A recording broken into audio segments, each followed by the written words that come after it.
Draft Mechanic is a proud member of Punchboard Media. Pull up a chair at punchboardmedia.com. Draft Mechanic, episode 110. On this episode of Draft Mechanic, we discuss recent plays of Keyforge Age of Ascension, Lanterns, Dice, Lights in the Sky, and Las Vegas Royale. We've got a 6-pack review and an on-tap for Letter Jam. We discuss draft line cleaning, and in our final round, our listeners try to figure out what the heck our theme song says. So sit back, relax, grab a pint, and enjoy the show.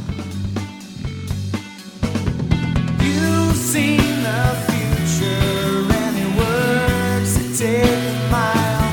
Know that all is for the best in the best of our world.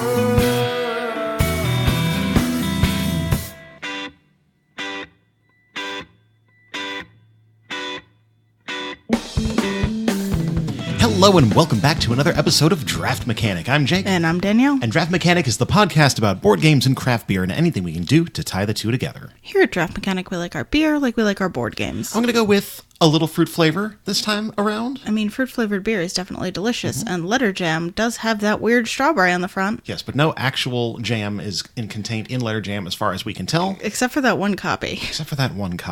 Anyway, hey everybody, thank you so much for joining us on this particular episode of Draft Mechanic, and I guess every other episode of Draft Mechanic you happen to be here for. We are obviously the Board Games and Craft Beer podcast. You can find us on the internet, draftmechanic.net, or your social medias of choice, being Facebook, Twitter, and Instagram at Draft Mechanic as well.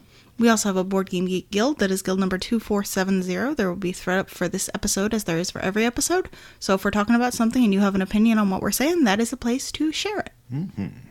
Also, if you happen to be in the Charlotte, North Carolina area, we do twice monthly game meetups. The first is going to be on the first Thursday of every month, and that is going to be coming up on October 3rd at Good Road Cider Works. It's always at Good Road Cider Works on the first Thursday of every month. And then on the third Tuesday of every month, we're over at Salud Cerveceria in the Noda neighborhood, and we would love to see you at either of those. Cool. Danielle, happy podcast birthday. Thanks. This is it. This is the fourth anniversary episode of Draft Mechanic, and as true to form for fourth anniversary episodes, we didn't really do anything special at all for this one. But thank you for doing this for 4 years, and all you listeners out there for however long you've been listening, be it 1 or 110 episodes. Thank you so much for joining us. It really means a lot. It's been really cool that we continue to get to do this thing. Certainly is. Yeah, people are always asking, like, hey, how can you support the show? And I guess I did kind of want to just run through, just in case people are looking for ways to support the show. We don't have a Patreon or anything like that. But, like, the biggest thing you can do out there in listener land is really just share the show with people so people know about it, because the more the listener numbers go up, the more people are going to listen to it and maybe, you know, buy some merch or buy games from one of our sponsors. I guess all one of our sponsors. But you can also, you know, share the episodes, invite friends to like us on Facebook or on, you know, Twitter or all that stuff. You can also get the Draft Mechanic micro badge on Board Game Geek. That's something I love seeing out there. It's such a quick and easy way to do it. If you need Geek Gold for it, we can obviously do that. Just hit up our guild 2470. We also have 4 Draft Mechanic t-shirts that you can find on our website if you want to pick up any of those and then share those, you know, show those around at your local board game meetups or board game meetups at a brewery. I think that's the word, isn't it? That is how I say it, yeah. But, yeah. Also, literally every other podcast that I've ever heard says that if you rate and review things on iTunes, that somehow helps. So I guess maybe that helps. Yeah, rate, review, and like, thumbs up. Ring the bell? Isn't that a thing? No, that's YouTube. That's YouTube. We don't YouTube. We don't need to tube. Well, no, I mean, the podcast does post on YouTube, so if you want to thumb up a thing on YouTube, you can navigate over there, I guess. Fair enough. I don't know. But really, just like, heartfelt thanks to all the listeners out there. It's been so cool meeting some of you at conventions over the years, and yeah, it's kind of all I gotta say about it. Okay, well, let's get on with the podcast. Why they're here. Okay, so board game news. I was looking for something interesting, and I actually came across something really interesting that I did not expect looking at BoardGameGeek.com. So it looks like BGG is revamping and restructuring their mechanisms sorting based on a textbook by Jeff Engelstein and Isaac Shalev. They wrote a textbook called Building Blocks of Tabletop Game Design, an encyclopedia of mechanisms, and BGG is working with Jeff and Isaac to actually implement a structured system for their games cataloging on BGG's website. I think it's really, really cool. Yeah, considering it's kind of a mess right now. Yeah. So you can actually go on to, we'll obviously put a link in the show notes about this, but there's a guild on BGG just to discuss the process of implementing this system. But the way it works is there's 13 major categories, and under each of those major categories, there's a list of mechanisms. So everything will have a standard naming convention, you have a 3-letter code for the top level, and then 2 numbers and a name for the specific. For example, MOV-4 movement points is one of the specific mechanisms that you'll be able to sort or assign a game to. And it looks like some of these have like 5 or 6 things under a top level, and then there's a few that are obviously way more complicated and maybe 30 or 40 different things underneath that particular top heading. But you'll obviously be able to search specifically for things more effectively, and hopefully this is going to just make the system a lot easier to understand and kind of dig data through. That sounds excellent, as long as people can use it. I mean, it does sound like you have to know sort of what the system is to be able to use it, but I guess if everything is sorted and you found a game that you'd like to find other things like, you can just click on those Dewey Decimal type linkings and it'll move you to another one. Yeah. And it'll at least be a little bit more easy to categorize than they have like mechanisms and families and something else now. That don't really, like, it's hard to tell which you should be looking under. Yeah, I'm super, super excited to see this project continue. I'm going to probably join into that group just to listen and watch and see as stuff develops, but hopefully that'll be rolling out over the next few months, so I would encourage everybody to go at least take a look at it. I thought about actually picking up a copy of the Building Blocks of Tabletop Game Design book, but it is a textbook, and therefore well out of our range for purchasing for a podcast we do casually every 2 weeks. Textbooks are too expensive. And don't drive up the price for people who need to buy it for a class or something. Yeah, very true. But yeah, check that out in the show notes. We'll put a link in there for you, and then you will know about that. Speaking of other news, Danielle, this is the point in which you give us some facts, particularly some updates on recent Kickstarters. Sure. Yido Deluxe Master Set from Board and Dice completed with $329,910 of their $40,000 goal, with 3,433 backers. This was really successful for them, obviously, for a 10-day campaign, especially because that is a short little amount of time to get $300,000. So if you got it, or if you wanted it, I hope you got it. Oh, yeah. After the Empire from Grey Fox Games is currently funding at $91,837 of their $30,000 goal with 1,178 backers.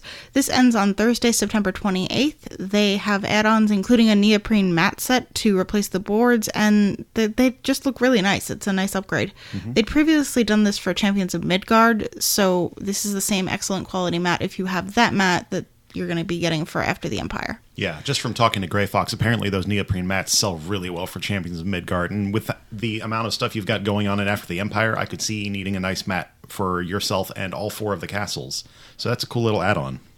Lots from Royal End Games is currently funding at $9,642 of their $7,000 goal with 389 backers. This one is ending Monday, September 30th. They're working on component quality upgrades for stretch goals, with the next one just a few dollars away, so if you are interested in that, you should back it now. You'll get that upgraded component quality.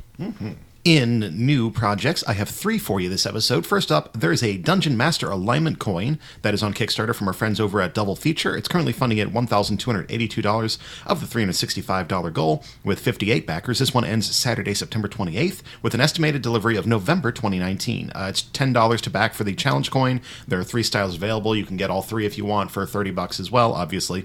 So this is Double Feature's first challenge coin. I always like to bring up the Double Feature projects because she did our Draft Mechanic pin that you're able to get if you see us at conventions. So I always like to point these out. But she is doing a challenge coin that is actually a design that she had for a Today I'll Be a Good Dungeon Master, Today I'll Be a Evil Dungeon Master pair of pins. It actually got some traction on Reddit, and a whole bunch of people started getting excited about it. And they're like, oh my gosh, is this a coin? And she's like, not yet, but give me 2 days. I'm going to make this a Kickstarter. And she did. So it is up, available now for you to get one of these coins in a number of different colors. And there is a latest stretch goal, unlock the option to get some socks as well. So if you ever wanted a pair of socks with tiny dice buddies on them, you can do that. Do the socks match, or does one say evil and one say good? It's like there's the angel and the devil on the inside and the outside of the socks. Ah, okay. Yeah. So it's not like, it doesn't look like you're wearing 2 different socks.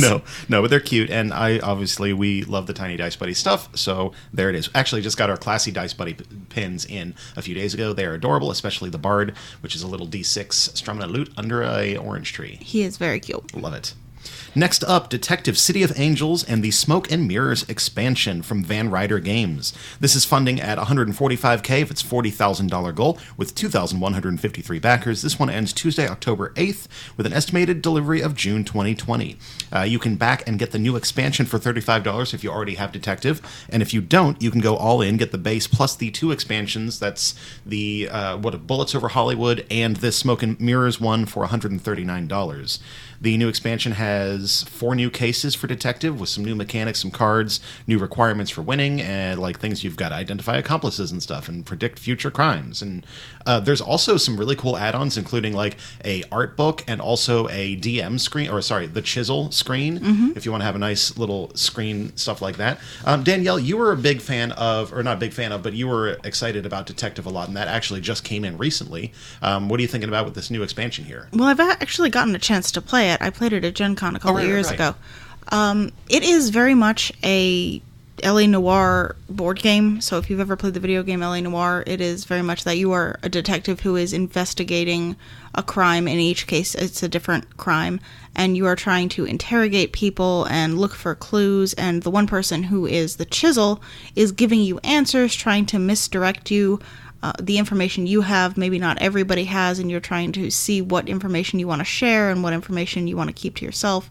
I'm excited about this. They said that the new cases are some of the tougher cases that they've written, which is interesting. I mean, in the original version, they have the cases ranked by difficulty, so that if you're playing with somebody who's maybe not the best at puzzles or figuring stuff out or is new at games, you can play an easier one, or if you're just sort of being casual about it, or if you really want like a hard challenge, you can play one of the, I think it's called Hard Boiled.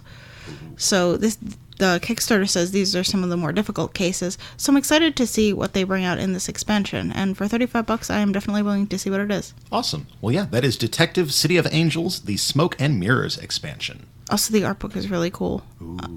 I do have to say, the art book? in the initial game, they have some punch-outs on Punchboard for the characters that you're going to be using.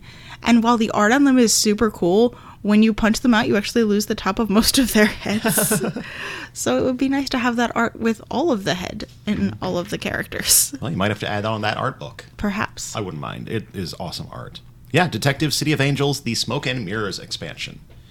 Finally, I have a Kickstarter for Root, the tabletop role-playing game, coming from Magpie Games, believe it or not from Leader Games. This is funding at $271,000 of its $10,000 goal, with 2,865 backers. This one ends on Sunday, October 20th, with an estimated delivery of September 2020.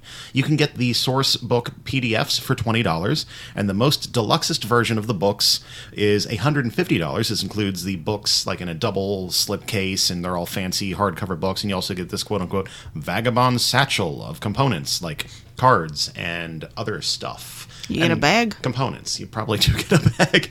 So this is a tabletop RPG based on the Powered by the Apocalypse system. It is in the Root world, and you and your other players are vagabonds. Congratulations, you are going to travel the woodland from clearing to clearing, completing jobs and missions as you'd expect. I'm a raccoon? You can be a raccoon if you choose. The vagabond is a raccoon, is he not? Well, you played Root. I haven't played Root yet. He is. Okay, so yeah, you and all of your friends can be some raccoons. Or maybe some other animals that are just wearing raccoon masks. Ooh. Also possible. I don't know.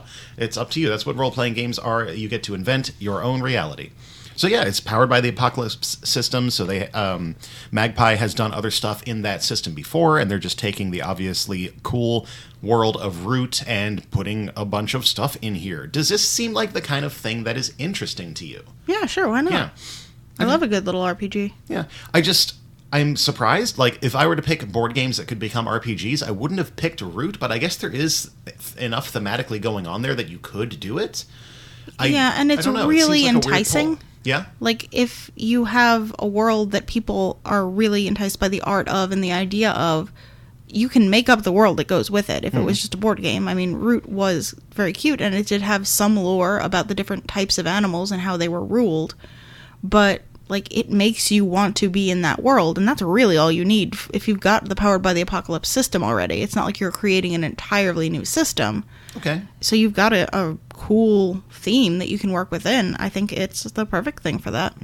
One thing that I was really surprised about, the average pledge on this right now is about like $96. So that means a lot of people are pledging at like the very deluxe version of this with a whole bunch of stuff. I think a lot of that is really on the strength of the Root name right out the gate, obviously, because, there's a lot of different options for Powered by the Apocalypse. I don't really understand what having a whole bunch of this extra stuff will do. So good on Root and good on Kyle Farron's amazing art. Yeah, I was going to say, really it's probably that they want the stuff with art on it. Probably. So yeah, if you're looking for another RPG and you're familiar with or want to get in, looks like this is a pretty solid system and a pretty solid world to get in on it. So you might check out Root, the tabletop RPG. I'm going to stick to our little homebrew 5e campaign. Yeah, I think mainly because I'm required not homebrew. to. Well, I mean, it's converted. Yeah. Yeah.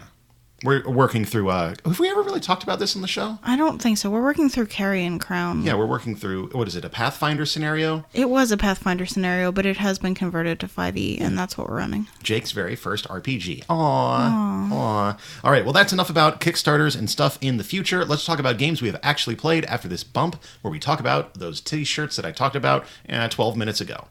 Cool. Want to wear your draft mechanic pride to your local brewery, board game meetup, or board game meetup at a brewery? Check out redbubble.com/people/draft mechanic for t-shirts. Breaking news, everybody. I've won a game of Keyforge, finally. He has. Just the one. But, we're going to... I owe it to Keyforge Age of Ascension, which is our next game that we're going to talk about. Keyforge Age of Ascension is the 2019 second set release of Keyforge from Fantasy Flight Games. It plays 2 players, 15 to 45 minutes, designed by Richard Garfield, with art by the Fantasy Flight Art Squadron. This is a game of dueling card battles. Oh, and it's Dis again. Dis being one of the houses. That's my pun. It is. Yeah. If you are not familiar with all of the wordy subtitles of the Keyforge, we are talking about the Keyforge Blue Decks and Blue Box. We actually have the 2-player starter set for the Blue Box, as opposed to just the individual decks, which is what we have for the Red Box. So first off, it's nice to have that. Yay, finally components. Yeah, let me tell you a little bit about how Keyforge plays if you've not played it before. In Keyforge, this is obviously a dueling card game. Everybody is going to start with a prefabricated deck, which is composed of 3 different houses. Houses are kind of like colors in something like Magic, and they are all going to be working with similar types of mechanics within each house. So if you understand how the Dis house works, you're going to sort of know what to expect when you have a deck that has Dis in it. On your turn, you are going to take the hand of cards which you have, and you're going to call one of the houses in your deck as, or I guess you could call a house that's not in your deck, depending on some of the houses that let you steal cards. But you're going to call a single house in the game, and that is the house that you can play on that turn. You can play as many cards as you'd like in that house. Generally, it will be that you have in your hand, but there are some houses that allow you to draw additional cards when you are playing cards out. You will play all the cards that you choose to play, and once you've completed all of their effects, your turn is over. You'll draw back up to your full hand limit, and the other player will go. The object here is that you are using your cards to collect Ember, and if at the beginning of your turn you have, in most cases, 6 Ember, you are able to forge a key. In fact, you are required to forge a key.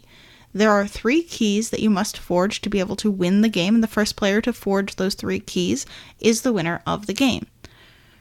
That's really it. I mean, it's a fairly simple game. It doesn't have a whole lot of, you need to draw 1 card, you need to play a certain number of cards here.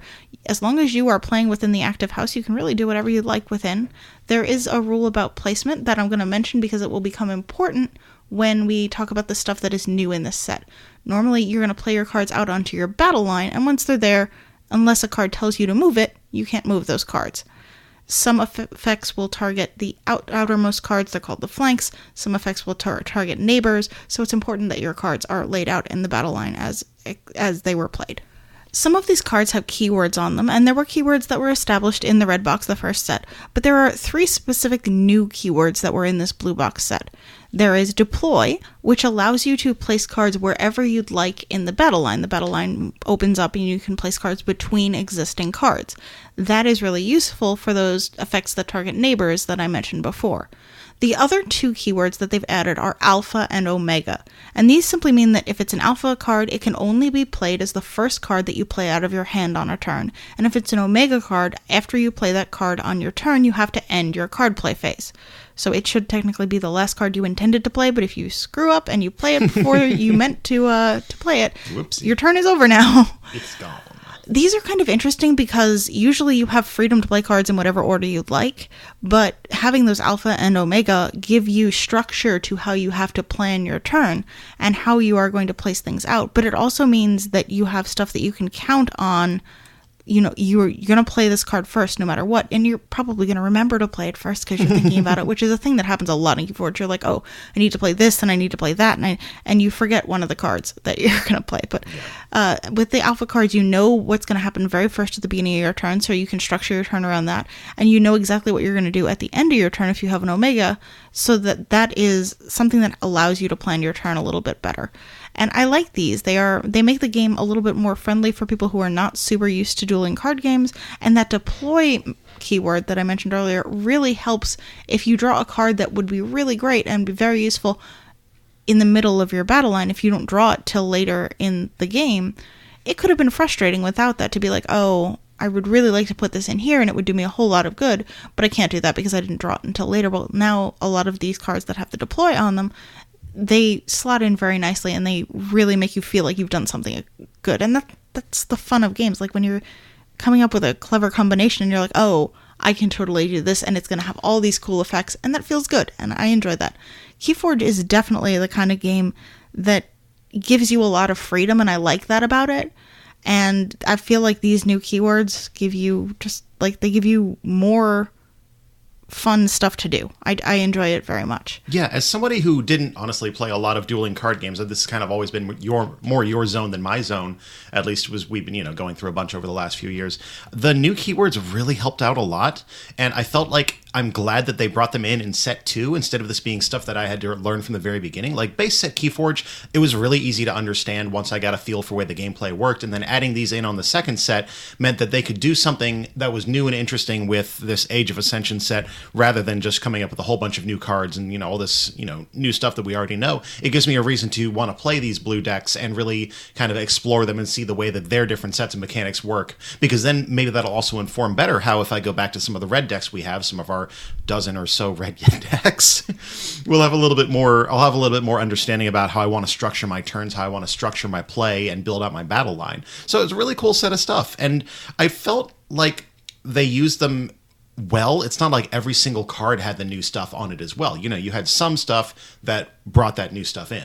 Well, that's largely because they're not entirely new sets of cards. True. They used, I think it's 166 cards from the original red set that are also in the blue decks. Yeah. And the red and blue decks are supposedly balanced so that the blue decks are not stronger than the red decks, even though they've had an iteration to learn and figure out how the cards can be balanced a little bit better. Supposedly the red and blue decks are balanced so that you can play them together and you will be equally competitive either way, assuming that you've got equal levels of deck, because obviously Keyforge decks, in case you have forgotten, and I guess I didn't say it, are randomly generated from the card pool. They're all unique and they're randomly generated. So you're never going to have more than 3 cards of the same card in a deck. Asterisk, you can sometimes have that if you have a card that is out of its initial house. That's a rarity though. But you're not going to have like a deck that's entirely the same card. That's not ever going to happen. I think there is actually like 1 or 2 cards in this set that you can have like 5, 6 or something, like the Plague Rat or some card like that you can get like a whole bunch of them in a thing, and it actually is like the really strong, powerful thing you can do with that card. Oh, that's got to be from the new stuff. From the new stuff, yeah. But they've added a bunch of new cards, obviously, with these new keywords, but they do use a lot of some of those older cards. So, like you said, it's not going to be all new stuff that you have to relearn, and it helps it balance it a little bit better. Yeah, I'm going to be really interested to see how the red decks continue to remain competitive as the game moves on. Like, we are obviously looking ahead at the Worlds Collide set that comes out, the purple set that comes out later this year, that is going to have 2 new houses in it, which is honestly something I didn't expect to have happen so soon. They were always talking about it's 7 houses and you just get 3 of them per game or per box, and then we're gonna have 2 new houses in the next set here already. So how long is it going to take for that red set to either be unviable or for there to be some kind of errata or something that really repowers a lot of those old cards? I don't know how that would work, but I'm sure that they are thinking of something. Well, yeah, I mean, just because you're adding new stuff in doesn't necessarily mean it's going to be more powerful. It just may do different types of things. They may have discovered a new mechanic that they'd like to integrate into the game. Yeah. So I'm looking forward to seeing how the dinosaurs work, but I'm not thinking that it's going to make the red decks super weak. I think there's still a lot of very strong combinations in those decks if you know how to play them. Cool. Well, we also had a chance to finally get our hands on a starter box. So what have you been feeling about with that starter box set? It's nice to actually have the stuff to play the game. I mean, when the red set came out, it was difficult to find starter boxes at the jump. And by the time the starter boxes were fairly regularly available, we had already bought a bunch of individual decks, so we're like, we don't really need the 2 decks that everybody has, because we know how to play the game at this point. We don't need those sort of introductory decks. Yeah. So we never bothered to buy the red starter box. We had some chits that we were using for damage and for Ember, and we had a key app that was on both of our phones that we could use to track when we had forged keys and how much Ember we had and all that type of good stuff. And we had been using that, but it's really nice to have the cardboard in front of you. It's almost like you're supposed to have it to play the game. And that's just, I mean, it's convenient, it's nice. And in the blue starter boxes, they don't have those 2 standardized decks. You're not going to get something that everybody's got and everybody knows how to play. Yeah. You're going to get something that is unique to your starter box, so it feels like you're getting a little bit more of a cool thing. I think that was a really smart move. I'm glad that they did that with the blue starter box, and I'm sure that the purple starter box is going to have a similar thing as well. And thankfully, we don't need to buy another starter box, so we can just continue to buy purple boxes. Indeed. Or the storage box that they have that comes with some special stuff. Of course they do. Of course they do. Of course, I've already pre-ordered it. Oh, good to know. It's not expensive. Okay. It's not. But yeah, okay. So Keyforge, Age of Ascension, or AKA the blue boxes. I'm sure we're going to continue to check in on Keyforge. I'm surprised how much this has stuck around, and this has been a really comfortable game for me to get into, and I think a lot of it is due to the fact that we are not constructing decks. You're just grabbing a deck and saying, let's play this one today. It's amazing how helpful that new kind of structure has been for making me want to actually play this. Yeah, and the fact that you can't change out what's in your deck means that you have to work with what you have, and it may not be as strong as some of the other decks you have, but you can't be like, oh, well, I'm going to second guess having this in my deck. Let me see if I can change it out if that changes the way, before you're really comfortable with the deck, which is what happens a lot in deck building games, where you're like, oh, I put these in, and I'm not sure they're working as great as they could be. Let me switch it out for something else because you don't want to waste time and lose a bunch of games. Well, here you can't do that. You've got to figure out the best way to make the deck that you have work, or realistically, if it's definitely not working, just you buy another deck, which is what they want you to do. Oh, they got us good. But I mean, it's 6 one, half a dozen the other, because you'd be buying new cards if you were doing a deck building game. Yeah. Anyway, Blue Box Keyforge, very good. Yeah, I'll give it a very good. Very good. Cool. Moving along. Next up, we're going to be talking about Lanterns Dice, Lights in the Sky. This is a 2019 release from Renegade Games Studios that plays 2 to 4 players in 30 to 45 minutes. The designer is Chris Bryan, and the artists are Jason Kingsley, Beth Sobel, and John Schulters. This is a rando writer of filling in the zones and surrounding your boats. Yes. Also fireworks. Also, there are many, many fireworks involved. Before I get into Lanterns Dice, I kind of want to go back to Lanterns and give a base idea of what that game plays like, so you can see the ways things were re-implemented in the dice version of the game.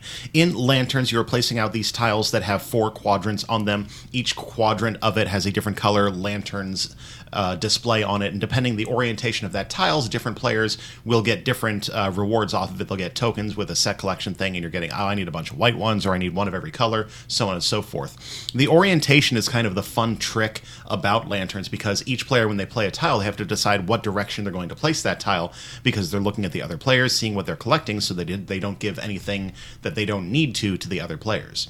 Lanterns Dice takes that kind of orientation mechanism and implements it with the dice. So you have 4 dice, and each of the dice has one of each of the colors on each of their 6 faces, and you have this little tray that you're going to roll the 4 dice into, and then you're going to position it so one of the dice will be pointing at each of the players. It's actually a kind of nice little component. I just like having that little dice tray. We'll talk about the actual quality of the component later, but I like the idea of it a lot.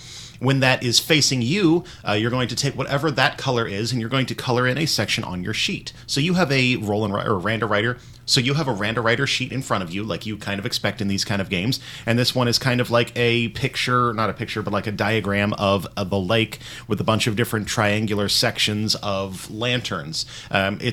Everything is, like a grid of squares, and then each of the squares is divided in half with one color on one side, a different color on the other side. And you basically, anytime you get that die, you just pick any of that color section anywhere in your map and you fill it in. Some of the sections on your board will actually give you bonuses as you fill them in. There are some pavilions that are little circular sections, and when you fill in one of the 2 triangles, you get a gift, which basically points you can spend to get extra actions. There are platforms, which are squares. Once you fill in both triangles that have a platform on them, you get a free fill on a neighboring section as well. There are little boats as well on some of the sections, and if you're able to surround a boat on all 4 sides by filling in, I guess that would be all 8 of the triangles, up, down, left, and right of it, you will get 4 points at the end of the game. You're also trying to fill in kind of polyomino shapes of filled sections, so you can get these these firework tiles. For example, if I filled in like a L shape of completely filled squares, there's a piece that I can get that will cover over that, give me points. Another way you're going to score points is at the end of the game by having big connected sections of completed areas. Your second largest completed section will score you 1 point per section. Additionally, on your turn, if you are the active player that rolled the dice, you get a bonus. It's on your sheet, or you get to fill in one of a random color, or one of the color that's on your particular sheet. There's 4 different sheets in the game, so in a 4-player game, everybody's getting different bonuses each turn. And then, like I said, on your turn, if you have some gift points that you want to spend, you can spend them for the Emperor's Powers, which allow you to fill in more sections, because this is really a game about using those things efficiently to fill in a whole bunch of sections on your sheet. Some variability in this game. There's different fireworks tiles, and you pick 4 out of the 8 to play with. One of them is like 3 spaces, and then there's 2 4 spaces, and then there's 1 5 space one, and you're supposed to choose which ones you want per game. The Emperor's Powers cards have backsides as well, so there's an A and a B option for all of those that allow you to manipulate the dice in interesting ways. But you'll go a certain number of rounds for however many players you have. In a 4-player game, for example, you'll have 6 rounds of 4 plays each, and in a 2-player game, you have 12 rounds of 2 plays each. What a surprise, it comes out to the same number. So, yeah, you keep going until you finish, and then you look at your thing and decide whether or not you did a good job putting all your lanterns out. Or at least a better job than everybody else. That's true. All you have to do is beat the other people in the game, not your own personal opinions of lanterns. Yeah, well, I mean, we'll get to a game later on that we're talking about where you have to beat a certain score. So fair. This is important. You just have to beat everybody else. Yeah, so Lanterns Dice, I think it's a pretty solid Randowriter. I think it does a really cool thing with the orientation mechanism. I love the re-implementation of that from Lanterns into this game. And I really feel like almost every single turn of the game that we're all watching that active player as they're rotating the tray and going just like 1 space too far. It's like, I really needed a purple, but they pointed the purple over at Tamara, so now I got to figure out what to do with this white die, and I'm like, oh crud, well, I'll fill it over here. At least I get a gift for it, and I get some points that I can spend somewhere else. And there's also a lot of times where you really get to do some cool chaining. I had a lot of times where I would fill in a section that I didn't super need just to get the gift, because then I had enough points to spend the big one that allows me to get every other color on there, and then I fill in some of those. It gets me 1 or 2 gifts, plus I finished a platform that'll allow me to get a free one over here, and then I've surrounded this boat, or I've connected this big section. It really just kind of comes down to the planning on that, and that you'll sometimes get these really fun turns. What do you got to say? I don't love this game. Okay, so? I just don't. Lanterns itself, regular Lanterns, is a great game. I love it. I play it on my phone all the time. I've played the physical copy a bunch of times. I like that game quite a bit. This game doesn't give me that same fun feeling. A lot of it has to do with the fact that you can't really plan your turn before you roll. You can look and be like, I would like to get this. If that happens, I will fill in this and this and this, and I will have a fantastic turn. And then you roll the dice and you don't get that. And you then have to look at what you have and see, essentially completely replan your turn and look around at everybody else's board and see theoretically what they want or don't want. But a lot of the time I was like, well, there's only one of these things that I rolled that does anything useful for me. So I'm going to orient that towards me, and whatever y'all get, that's what y'all get. I don't know. It was not a terrible game. Like, I'm not sitting here going, never play Lanterns Dice ever. It's just, I don't know. I could take or leave this game. I don't need it in my life. Did you feel like you had enough to do with the Emperor's actions to be able to mitigate stuff on a bad roll? Not really. Because a lot of times, like, there were a lot of times where the active player just rolled like 1 of one color and 3 of another color. And at that point, I didn't really want to use the big favor, which is the one that's supposed to be really super helpful. Mm-hmm. But if I've already filled in a bunch of my yellow and there's 3 yellow out there, all that's going to do is give me more stuff that I really don't super need. Yeah. Especially towards the end of the game, that became much less useful because there were very specific things that I wanted, and if the things that were out there weren't what I needed, those Emperor favors didn't help. More often than not, I ended up using the middle favor that was in our game, which was pick a color that was not rolled at all and fill that in. Mm-hmm. So a lot of times I used that, and that was 2 favor points. But you're still only filling in one triangle. Yeah. The one that was 1 in our game was you fill in the color that you've taken again. So you get a second, or if you are the active player, a third triangle that you're filling in, which is fine. But again, you're filling in a lot of the same color, and no squares on the board have 2 of the same color triangles. They're all mix and match.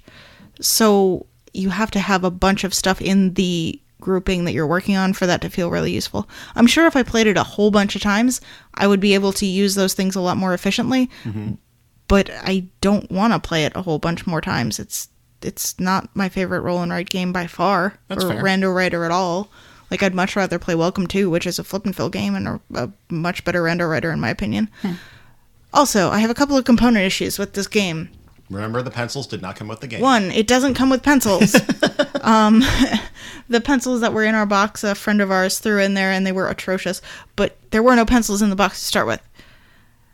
Particularly this week, when we've been playing another game that definitely not only came with pencils, but came with a pencil sharpener. That was a sort of glaring flaw. Mm-hmm. The other thing is that dice tray. I understand that the dice need to have a square shape once they are done being rolled, and they need to randomly come into that square shape. But the tray that you're rolling into is made of really thin plastic, like blow molded plastic, and it's really easy to roll the dice and have them bounce entirely, have all of them bounce entirely out of this little plastic tray. I, at one point, rolled the dice 3 times, and of the 12 possible dice rolls in those 3 times, 1 of the dice stayed in the little tray. And I wasn't, like, throwing it super far. It was just, you have to drop it from just over the tray, which makes it feel like it's not really a fun roll. Like, you're just like, let me gently loft these in. And the other folks we were playing with, we definitely, like, at one point I know Nathan chased a die underneath, like, several a people. Conversation. Like, I was not the only one who had that problem. And yes. While the component itself is necessary for the game, the fact that it doesn't really function the way it should was frustrating. Well, I felt like I could roll the dice without being too difficult. Okay. No, you're right, and that's a very valid point. Do be aware that you don't want to completely mess up when you are throwing all the dice, because you will lose your dice super easy. Yeah, and the fact that the sheets are very detailed is very pretty when you start the game. Like, you have this beautiful lantern display on your board to start with. Now black it out. Black it out. Black it out. A, make it look worse, and B, it's kind of hard to see what's colored in unless you have like really dark markers or something. We were playing with pencils because that's what we had, and I would suggest playing this with pencils because the active player gets to rotate those dice to determine what you can fill in. Mm-hmm. And if they rotate the thing and you think they're done and then they're not actually done, you're going to have to remember what section you weren't actually able to fill in unless you're playing with pencils and you can erase it. Bring your own pencil, bring your own eraser. But it's kind of hard to see with the pencil what you've crossed out because the lanterns themselves are actually printed on the sheet, and it makes it very busy, and it's kind of hard to see which boxes are completely filled, and I don't know. This might be a Sharpie game even. As long as everybody's very certain as to when the rotations are done. Right. I don't know. It's fine. I don't want to play it again. Okay. Well, I want to play it again, so I'll just wait till you're not looking. That's fine, yeah. Well, secretly play lanterns. Yeah, again, it's not the worst. I'm not saying it's the worst game in the world. It's just not something that's jumping out at me. There's too many games for me to play this game again. Cool. All right, lanterns, dice, lights in the sky. Danielle, I'm just cutting this one because I want to move on. Oh, I know you do. Tell me what we're going to talk about next. Las Vegas Royale. Woo! This is a 2019 release from Alia Ravensburger, which plays 2 to 5 players in 20 to 45 minutes. It is designed by Rudiger Dorn, because of course it is. My boy. And the artists are Antic and Klaus Stefan. And it is Vegas. It's Vegas. It's Las Vegas. It got new modular casinos, and it is a clean, updated version of this game. Have we talked about Vegas before? I'm so happy. I'm so happy that Las Vegas Royale is worth my time. But anyway, let me talk about Las Vegas Royale, explain it. So Las Vegas, the base game, Las Vegas, the dice game, one of my favorite kind of party-ish fun games. You have 6 casinos in front of you. Everybody's got a fistful of 8 dice. On your turn, you roll all your dice. You assign all of the dice of one number to one of those casinos. After everybody's placed all their stuff, turn by turn, you're going to pay out. Whoever has the majority on those casinos is going to get some money cards. You obviously want to get a lot of money. The catch, of course, being that if you tie number of dice with another player, you're both kicked out, you're skipped over, you get nothing, and the next player gets whatever you would have got, so there is always that chance that the house will win. Las Vegas is a cool way to disguise an area control game as something else, and added a lot of fun with a bunch of dice, because this is obviously a dice game, so you're going to have a lot of rolling. Yeah, no writing in this one. So Las Vegas Royale kind of takes a lot of all of the pieces of base Las Vegas, plus some of the pieces of the Las Vegas Boulevard expansion, which we also have and have played a good bit and enjoy. But a lot of people don't have, because it was fairly difficult to get for a while, right? I imported that, and that was a very, very lucky time I was able to import that. So they also kind of revamped the entire aesthetic of it. So Las Vegas itself is a game that some people like the look of, but it is old and kind of shows its age a little bit, is kind of how I feel about base Las Vegas. I don't know, it's very colorful, it's very Alia Ravensburger, early kind of kishy kind of art. You get the art of the casinos, and it's all, drawn art, and the box looks like it's got a cross between Chris Angel and Jack Black. That's the Boulevard expansion That's the box. Boulevard expansion. You know exactly what I'm talking about. I know there, exactly right? who you're talking about. That Chris, guy is... sorry, Jack White, not Jack Black. That would be that was also kind of funny. I want to see a combination of Chris Angel and Jack Black. Either one kind of works, actually. Yeah. But the revamp of this is part of Alia Ravensburger's new line of kind of going back and redoing their classics. So Las Vegas Royale is the first. Castles of Burgundy is on the way as well. The graphical design of Las Vegas Royale is super clean. Very striking kind of black and gold look on everything. It's there's not a whole lot of art to speak of, and a lot of people are very up in arms about, like, oh, you got rid of my old casinos, blah, blah, blah. I don't have the Bellagio thing anymore. The art in the original game was art of thematically actual casinos. Yeah. So you had the Luxor, and you had... was there a Bellagio one? There was, yeah. Okay, so people liked that. Yeah, I guess. So the new setup of Las Vegas Royale, it comes with a hexagonal dice tray that you're going to be placing these pieces around that will be 1 through 6 on each of the sides, which is kind of a neat way to do it.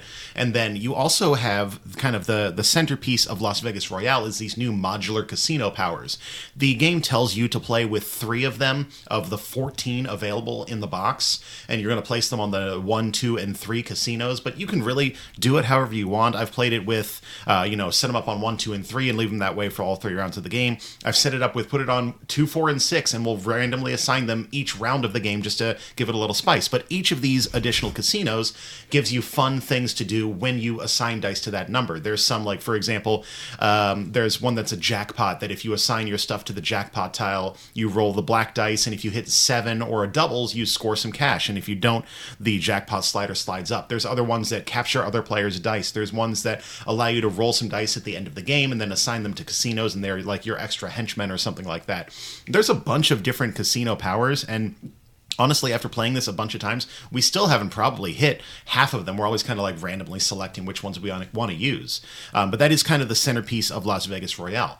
A few other rules changes they made in Royale. It is a fixed 3 rounds instead of 1 round per player, so the game is always going to be the exact same length. They changed the rules for who is the first player each round. It's whoever won the casino level 6 on the prior round. And also, instead of having a maximum amount of money that's dealt out before you move on to the next casino, when you're dealing out the money cards, in this one you're dealing a flat 2 money cards per casino. It's always 2, so you might have some that have really low payouts on both of them, or you might have one that has a 100,000 and a 90,000 on it. It's entirely possible that could happen, and then that means that there's always going to be 2 payouts as long as there's enough players there. Anyway, you continue to roll your dice until you've collected a bunch of money and you've played all 3 rounds of the game, and then whoever's got the most money is going to be the winner at the end of Las Vegas Royale. One thing I'm not sure you mentioned, they've also integrated the big die that was in the expansion, which counts as 2 dice when you place it. So that was something we really liked in the expansion, so that is included in this as well. And one other thing that they did include, they included these poker chips that everybody gets 2 of at the start of the game. They are worth $10,000 a piece at the end of the game if you don't play them, but you may play them to skip your turn after you see the roll of your dice, which is a really interesting thing to have that option to kind of skip your turn. You get 2 for the entire game. So in the entire 3 rounds of the game, you can maybe skip your turn twice or just get a nice little bit extra cash on the end. Yeah, because like you had said earlier, anytime you roll your dice and you choose to assign any of a number to that casino, you have to assign all of that number to that casino. So if you rolled 4 4s and a 1 and you pick 4s, you're suddenly down 4 dice. So your round is going to be real short. And maybe you don't want to do that, and 4 and 1 are both garbage for you. You can play one of those poker chips because $10,000 probably isn't going to make or break this game for you. I've very rarely seen a game of Las Vegas be that close. Yeah. But not being able to place a garbage roll could definitely win you the game. The other thing I really like is I like that it's a skip your turn rather than a reroll your dice chip, because skipping your turn, in addition to not wasting dice, gives you extra power, because there is power in going later in each round of Las Vegas. You get to have more information about where other players are locking their dice in. So having $10,000 or skip and gain more information is a pretty good trade-off. Yeah, also, if it were reroll, you could just roll equally as badly the second time. Yeah. And this way, if you roll equally as badly, at least you got a little more information for yourself. Danielle, what do you feel about the new components? I want to talk specifically about the components on this versus the old version of Vegas. I had a little bit of trouble with the fact that the casinos are placed around the central dice tray. We were playing on a really large table. We were playing at Salute Cerveceria, which has very, broad tables. Yeah. And because of that, I was having trouble seeing the casino that was on the opposite side of me, and even the cards that were in front of it. So you couldn't really see what it was. If you were playing on a standard card table or a normal dining table, this wouldn't have been a problem.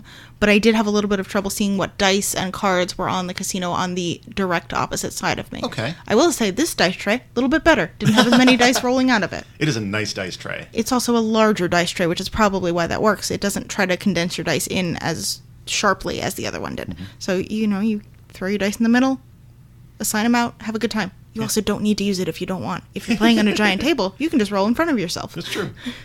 How do you feel about the art on this versus the old stuff? Not really much to speak of on the art. It's much do you more... miss it? Kind of and kind of not. I don't miss that guy from the Boulevard box cover. I did like the casino art. Yeah. I wasn't completely attached to it. I looked at it when I set the game up and I was like, that's cool art. I enjoy this. This is fun. It gives me a sort of festive feel, which I don't really get of the new game. The new game feels like it's trying to be luxe, but it's not fun, which is fine. I mean, looking... Are you saying it's not fun? No, the game is fun, but the design is not fun. Okay. The black and gold looks like it's trying to be luxe, but it's not trying to be fun casino artwork. Yeah. But it's in looking luxurious. It's very minimal, and it has largely graphic design instead of art. Yeah. Whatever, take or leave it. Once I set the game up, I never look at the casinos when I'm playing Las Vegas because you're looking at the dice on the card. What the card is does not matter. As long as it's 1, you know it's 1, but there's 4 green dice and 3 yellow dice, and that's what's important. Yeah. The same thing happened with Las Vegas Royale. I didn't look at the casinos. I looked at the functional portions. I looked at that jackpot track. I think there's art behind the jackpot track. Could not tell you what it is. No, there's something there. There's a little icon or something of a bag of money. Okay. Yeah, no, that's about it. I don't know because I don't care. When you play that game, you get really caught up in the, where am I going to put these dice? What did I roll? Oh, God, this is the absolute worst. Or if I put this here, maybe I can win something really big. And then somebody else ties you up and now nobody gets anything and you're just really frustrated. The fun of Las Vegas is the game. It's a really good, fun game. I really don't look at it when I'm playing it. So, interesting question that's coming to mind right now. I know that you had gotten pretty tired of Las Vegas, and you were kind of bemoaning the fact that I was going to buy us a third copy of Las Vegas. Do you feel that this version has made enough changes to be worthwhile and exciting again? Yes. Okay. Like, I had gotten tired of Las Vegas because we played it every game night for several months straight. I like Las Vegas. You do. I just needed a break from it. I don't hate the game at all. I like the game. It's a fun game. I just needed a break from it for a minute. Yeah. The fact that you were buying a third copy had nothing to do with the fact that I was tired of the game. I was like, you're buying a third copy of a game we already have 2 copies of. Technically a different game now. I know. They're all technically different games. But I think this is a good implementation of it, and if this were able to be the first copy that we bought, I would be very happy. Yeah. You definitely don't need to have bought the Target box. If you did, it was probably $10 when you bought it, so I'm not going to be super mad about it. And you shouldn't be super mad about it, too. But if you really enjoy Las Vegas, this one has a lot more variability than any of the others. And it doesn't have some of the weird stuff that was in Boulevard. Some of the Boulevard stuff we almost never played with. Yeah. Because it was just not fun to play with. But this has a lot of fun stuff, and none of the casinos that I saw were super awful. Even the one that stole other players' dice, which can be very frustrating in a game of Las Vegas, it capped out at 2, so you're not perpetually losing dice, and there was a way to get your stuff back from it. So even the frustrating stuff wasn't like super game breaking. Cool. I enjoyed it. It was fun. I'm glad you have it. Yay. I'd like to play a couple more games of Las Vegas. Yay. Yeah, I mean, if you've got a copy of Las Vegas, I'm not going to say you absolutely have to buy Royale. Yeah. But if you really like Las Vegas and you would like it to be a little bit more variable, this does that very well. Mm-hmm. Oh, one other question, and I know that this is something that you and I differ on. I really like the fact that every casino gets 2 cash cards now, and I know this is something that you're not too happy about. Yeah, I mean, what do you think? I liked the fact that you could be fighting over just one bank card, and that made the stakes at getting that casino more interesting to me. Okay. Because if somebody ties you, you automatically end up in a situation where nobody gets anything if it's just the 2 of you there. Or you could have one die that you were forced to put somewhere because it was your last die and that's what you rolled, and in the old version there were no chips to not place a die.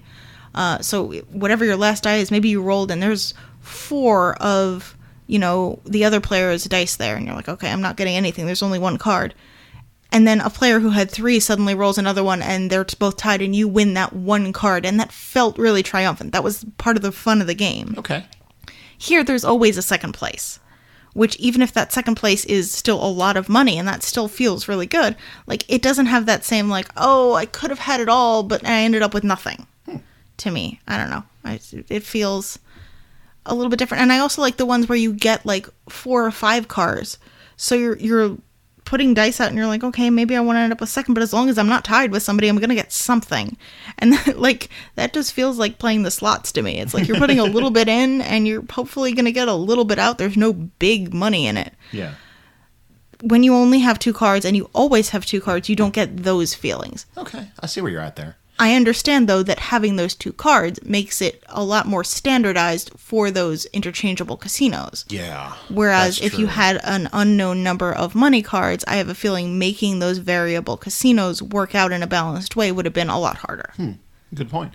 I think it also does a really good job balancing out scores. I feel like the scores have been less way all over the place, which can happen when only one thing pays out on a casino, and like somebody gets, oh, I just got the 100 and everybody else got 10s this round.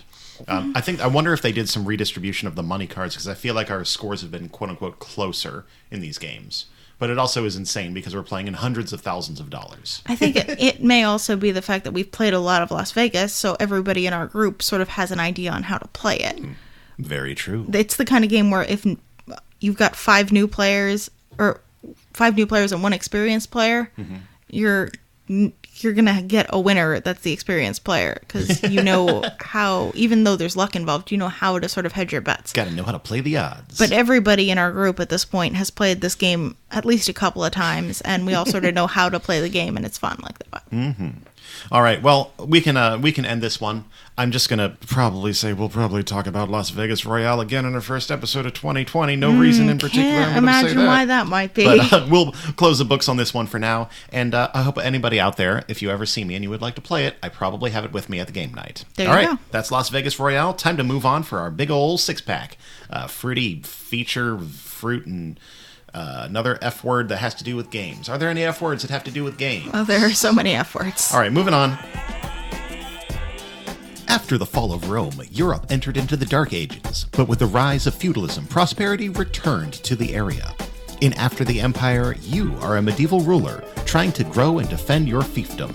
Players will gather resources, build buildings, enlist troops, and recruit skilled refugees to both increase the value of their city and fortify its defenses against impending invaders. Having a more valuable fiefdom yields greater rewards, but also brings more invaders looking to get their cut of what's yours. If they manage to sack, you will lose gold, your buildings will be damaged, and your refugees may be injured.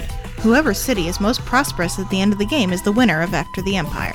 Check it out on Kickstarter on September 3rd from Grey Fox Games. Grey Fox Games, quality games, cleverly crafted. I have to do it, don't I? What? Come on and slam, and welcome to this review of Letter Jam. Oh. It's got the word jam in the title. I've got to... We have to right? do the Space Jam theme song? I mean, just like that one little allusion to it, I got it out of my system. We can move on. Letter Jam is a 2019 release from Czech Games Edition. Plays 2 to 6 players in 45 minutes. Designed by Ondra Skupy with art by the CGE team. This is a cooperative word deduction game which contains no actual jam, except for that one copy that the Dragon's Tomb had.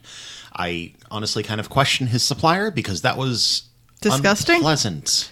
Very unpleasant to see. Danielle, how do you play Letter Jam correctly? Well, okay, you have a deck of cards which have letters on them. It has all the good letters, you get your vowels and your consonants that you want, and it has none of the hard letters. So I think there are 4 letters that are left out. J, Q... What's wrong with J? Z. J is fine, but it's hard to use in words. Man. Anybody Jam. who's played, Scrabble a whole bunch... You don't have J, Q, V, X, or Z. Okay, so there are 5 that are missing. Man, J is a good letter. It's a lovely letter. It's hard to use in words. Anyway, you are going to take this deck of letters, shuffle it all up, and everybody is going to get an approximately equal number of cards. They are going to look down at their cards, and they are going to make a word of the chosen length. Our games we played with 5, which is sort of the median value. You're making a 4 to 7 letter word for each round of this game. I'm just going to say 5 from here on out because that's what we played with every time. They're going to make a 5-letter word. They're going to take the cards that make up their 5-letter word, say it's opera. I'm going to take the O-P-E-R-A card, shuffle them up together, and then place them face down next to the person to my right. That is going to be their word for the game. The rest of the letters I am going to put into the middle and we'll reshuffle them once everybody has chosen their word. All the discarded letters will get shuffled. Then each player is going to take their stack of 5 cards and they are going to place them face down in a row so that they are all right ways up but face down. Everybody will receive a small plastic stand and they are going to take their card in the first position of their row and flip it up so everybody else at the table can see it, but they themselves can't. Think like Hanabi, where you don't know what your card are. Here, you're going to flip it up so everybody else can see your letter. Depending on player count, there's going to be a certain number of collective letters that everybody is able to see. And there will be a wild card, which is in the center. Then you are going to place out, depending on your player count again, a picture of a flower, which is made out of red and green dots. Depending on player count, there will be more or less red dots, and then there will be some green dots that you're going to place red and green color-coded little tokens onto. Then the players are going to take turns giving clues in an attempt to get everybody to figure out what letter is face up in front of them without actually looking at it, because that would be cheating. So they are going to take a series of tokens, which are numbered 1 through 9. I actually think 9 is a promo that we have in ours, so in the base box there would be 1 through 8. And they're going to place a token in front of the first letter is going to receive 1, the second letter in a word is going to receive 2, and you're going to come up with these words. So maybe Jake has a P, the player to his left has an I, and then the player to his right has an E. I could take those tokens and place the 1 in front of Jake, the 2 in front of the person with the I, the 3 back in front of Jake as well, and the 4 in front of the player with the E, because my clue is pipe. Now, the other players who are not Jake would be able to see that the first and third letter are P, but they wouldn't know what the vowel that's in front of them is. Whereas Jake doesn't know what the first and third letter are. He knows they're the same because he only has one card face up in front of him. But he can only see the I and the E in front of other players. Everybody is going to write down the clues on a little score pad that is nicely laid out so that you can write the first letter here, the second letter here, the third letter here. And they're going to try to guess what the letter in front of them is. I am going to have taken a token for having given a clue. And some of the, or I think it's one of the tokens that allow you to give clues in the game can only be used once all of the red tokens have been removed, which means that everybody has had to participate in the clue giving. So this does keep everybody engaged. We're going to keep going until either we run out of tokens that allow us to give clues, or everybody thinks they have figured out each of the letters. After each round, you can either choose to move on to your next letter, in which case you flip down the one that was in front of you in the position it was, and then you flip up the next one so everybody can see it, or you can stay where you were if you don't think you know what the letter is. Once everybody thinks they've figured out what their 5 letters are, you are going to take the cards and, keeping them face down, you are going to rearrange them into what you think is an English word, or I guess whatever language you're playing in, but to what you think is a word. It does not necessarily have to be the word that was given to you, but it has to be a word. Then you're all going to flip up the letters, and if everybody has an actual word in front of them, they're going to receive 3 times the length of the word. So in our example, you would receive 15 points because they're 5-letter words. If you had been playing on a harder difficulty, say a 7-letter word, you would receive 21 points for getting the word correct. If you have screwed it up somewhere, and somebody will have, you are going to get 1 point per letter that you have correctly guessed. So you're going to add up the total score at the table. You'll flip over that card that had the picture of the flower that you were taking tokens off of, and it will give you scoring brackets. So you'll see if you got 1 strawberry, 2 strawberries, all the way up to 5 strawberries, I believe is the highest level that you can score. If you got 5 strawberries, congratulations, you did really, really well.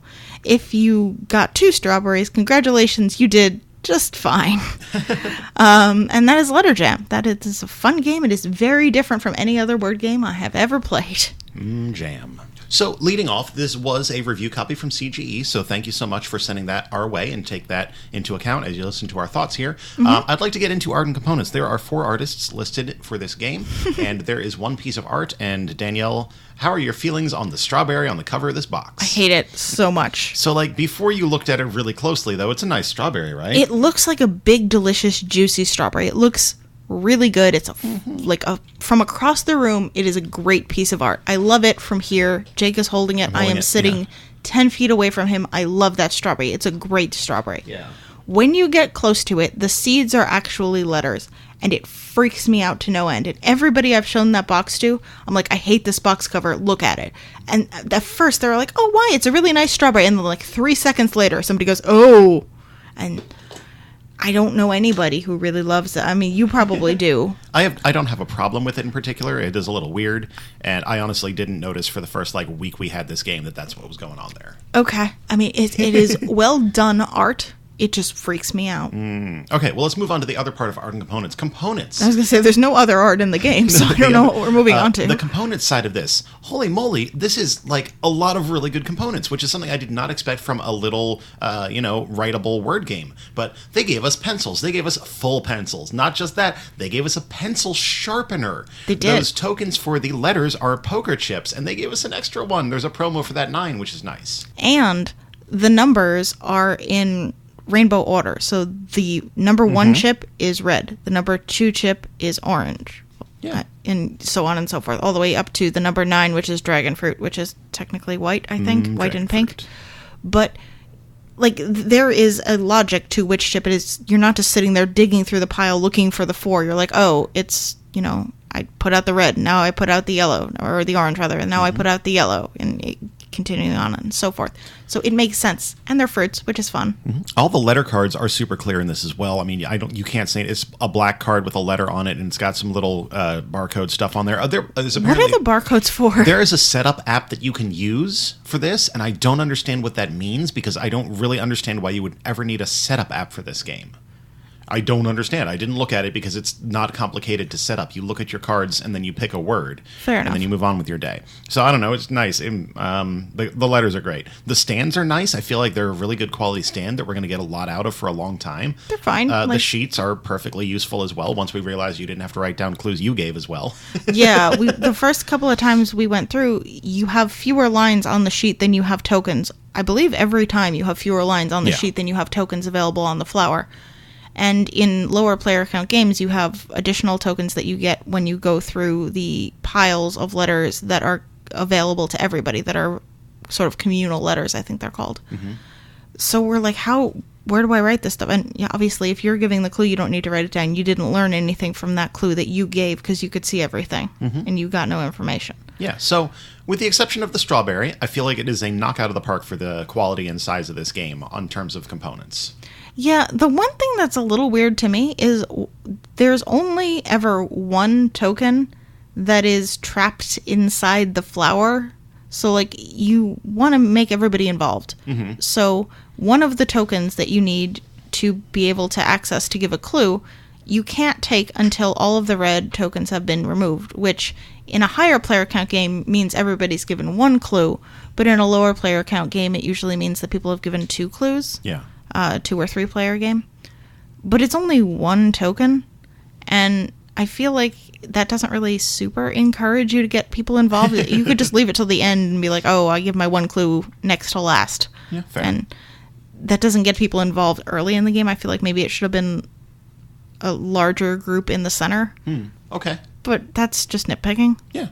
How do you feel about learning and teaching on this? Because I feel like you did a lot of teaching. You played with a lot of new people the number of times we played this game. It is relatively easy to teach as long as your players are paying attention. Mm-hmm. The idea that you need to rearrange the letters without looking at them again is something that you need to stress at the beginning of the game. Yeah. Because I definitely played a couple of games where people tried to, like, push all their letters together at once they figured out what they were. I was like, don't do that. Please. You're going to be in a bad situation. Stop. Don't do that. So as long as you let people know what they're going to be doing, I think it's an easy teach. Mm-hmm. When you taught the first game of this that we played, you didn't tell anybody that we were going to be needing to rearrange the letters face down. But it was a fun reveal because you said, make sure you don't move these cards out of order. So we knew that we weren't allowed to move them and that something would happen with them. So at least nobody screwed it up there, but, like, it was fun to reveal, like, okay, now that we've played this clue-giving, guessing word game, now here's this wacky thing that happens at the end, because no other word game that I've ever heard of is like, okay, now take your cards and face down, rearrange them, and try to make a word, and it's goofy and fun. It kind of reminded me in a weird way of playing Cabo, the card game that we talked about a bunch of episodes ago, where you have those face down cards in front of you, and that you've got to kind of mentally remember what stuff is at the end, and it'll come to be useful at the very end of the game. But in this, you don't need to remember it because you've written everything down, which is really nice, because if you think that you have gotten a letter, you can never go back to it once you move on. Once you move on, you can only move in one direction. But you can look at the clues that you were given, and you write down the letters as you think you have them, and you can write down the possibilities that you have as you're giving clues. So, if you're given 1 clue on a letter, and it could be a T, or it could be a B, or it could be an L, you write that down, write them all down in that little box, and move on. If you get another clue and you think you know what it is, you write the letter in the bottom. And then if at the end the 5 letters you have don't make a word, which might happen, you might have guessed something wrong, you can go back and look at what you've written down and be like, okay, what could this have been? Did I maybe screw this up? No, that one has to be a vowel. Okay. And none of the other 5 vowels works. Okay, let me go down to this one. Is there something I missed? And the alphabet and the options that are available to you are right up there on the sheet. Mm-hmm. So you can just go through, okay, well, is it a B? No, it's not a B. Is it a C? No, it's not a C. go through and you can double check it. Now, most people won't. And you're going to be amazed at how quickly you forget that something is a word. So true. But you can always go back and check. You don't need to remember the information you were given, which I think is really good and makes this game accessible to a lot more people. Mm-hmm.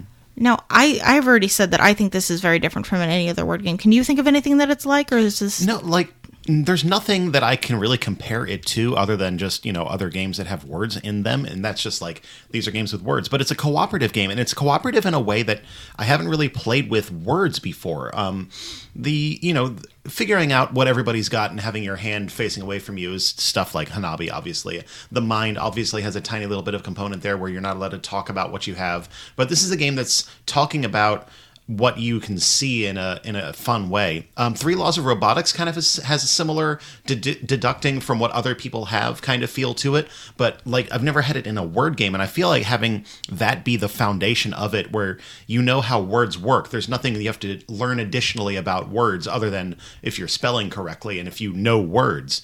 That makes it really easy to come into this system that's kind of a weird and interesting way to play a cooperative game. I think it's very unique too. One of the things we did implement in later rounds of this, that certainly that I was playing in, was that if you are giving the clue, we let people look up the word on their phone before they gave the clue. Yeah. Because this is a cooperative game, if you screw up your clue, you screw up everybody's game. Yeah. Particularly if everybody else knows how the word is actually spelled. Yes. You could certainly make a problem there. So the way we've been playing it, I'm not sure if this is in the rules, but I highly recommend if you're going to play this, if you are going to give a clue and you're not sure on the spelling, because it doesn't actually matter if you look up the word, like there's no penalty that you would incur. Yeah. Look up the word if you need to on your phone. Yeah. It's a collaborative game, so it makes sense too. Yeah, and whether you spell your clue right is not in any way judged by the scoring. Mm-hmm.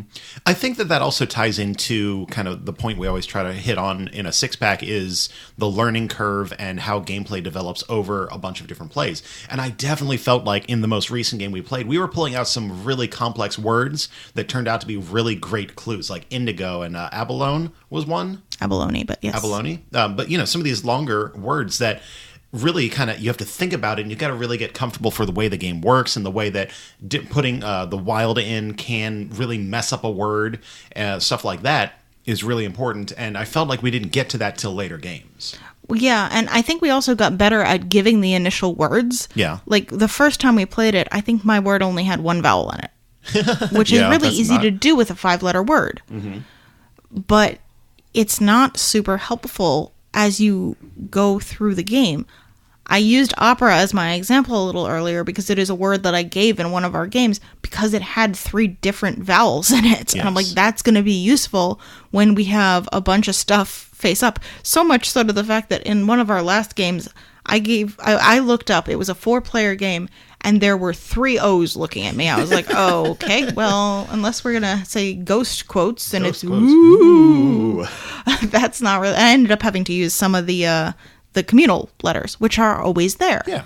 And if you don't have a vowel available to you, if nobody has a vowel, you always have that wild that can be a vowel. And the wild can be used multiple times just like all the other cards, but it always has to be the same letter. So I can't use it as an I and an A, but I can use it as an A 3 times to make banana. Mm-hmm. And I think that makes this game a lot easier than it could have been, because otherwise you could very easily get stuck if nobody had a vowel, and you need a vowel to make a word. And I guess that kind of also ties into one of the biggest struggles that I expect people to have with this game. If you are not good at spelling, or if you're not good at visualizing those words, it can be trouble to get in. You get like a kind of a weird, 4 or 5 letter word that's got your question mark letter and then also the wild next to each other. And you're kind of looking at O blank blank R-A. And you're like, I have no idea what this could be. Those kind of words. You need to be able to spell to play this game, which is kind of important. But yeah. While you can look up the clue before you give it, when you are trying to guess the clue that was given to you, you can't obviously look up if you don't know what the word is. Yeah. So if you have really weak spellers, this may be a pass. Yeah. one thing I do like is that you can adjust the difficulty per player. So, for example, if the Reeds were playing with their family and they had one of the younger kids playing, they could give that kid 4 letters, while Shane, maybe he'll have 6 or 7 letters. Yeah, that does make sense. We didn't actually do that in any of our games, but you could definitely have different number of letters per player, and that would just affect the way you scored at the end, which is fine. I mean, everything else is just based on player count, not word length. Yeah, the box says this plays for 10 plus, to ages of 10 plus. I think that's pretty fair. Do you think you can play that with younger? We don't really play with a lot of kids. I think you would have trouble with misspelled clues if you played with kids who were very young and still learning how to spell a lot of words, or with them getting frustrated about either giving clues that people didn't get a lot from, because you do need to give clues that will give people information. If you have a clue that could easily be any number of combinations, just 2 consonants and a vowel, a 3-letter clue that has, it can be any of the vowels, or it could be any consonant that starts that word. That's not super helpful, and people are going to get frustrated with that. Yeah. I think a lot of the words that younger kids know are the words that are going to fall into those traps where you're not really gaining a lot of information, or they could be a lot of different things. Okay. That's a really good important thing to think about.